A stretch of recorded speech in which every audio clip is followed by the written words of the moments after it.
আসসালামু আলাইকুম ওয়া রাহমাতুল্লাহ। প্রিয় সপ্তম শ্রেণীর শিক্ষার্থীরা, ম্যাথ জিনিয়াস ভিডি পক্ষ থেকে তোমাদের সকলকে স্বাগতম। প্রিয় শিক্ষার্থীরা, আজকে আমরা অনুশীলনী 5.4 এর গসাগু নির্ণয় করে এই অংশটি থেকে 21 নং প্রশ্নটি তোমাদের সামনে আলোচনা করব। প্রিয় শিক্ষার্থীরা, তাহলে চলো আমরা দেখি 21 নং অঙ্কটি কিভাবে সমাধান করা যায়।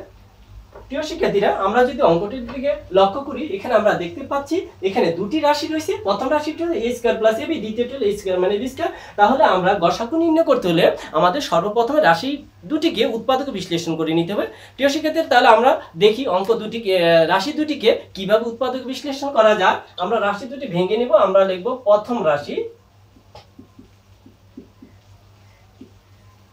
প্রথম রাশি ইকুয়াল আমাদের রয়েছে a স্কয়ার প্লাস ab। প্রিয় শিক্ষার্থীরা, যখন আমরা রাশিটিকে উৎপাদক বিশ্লেষণ করব, সর্বপ্রথম নিয়ম হলো কমন যায় কিনা। কমন না গেলে আমরা সূত্র প্রয়োগ করব। তাহলে আমরা দেখতে পাচ্ছি এখানে দুটি রাশির মধ্যে a কমন যাচ্ছে, তাহলে আমরা প্রথমে a কমন নিয়ে নিব। তাহলে আমরা যদি এখানে a কমন নিই, তাহলে এখানে থাকবে a প্লাস b। আমাদের প্রথম রাশিটি ভাঙা শেষ। এখন লিখব আমরা দ্বিতীয় রাশি।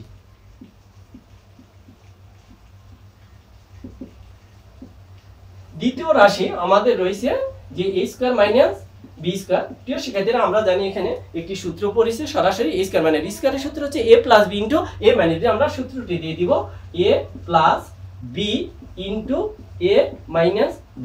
আমরা রাশি দুটিকে ভেঙে নিয়েছি।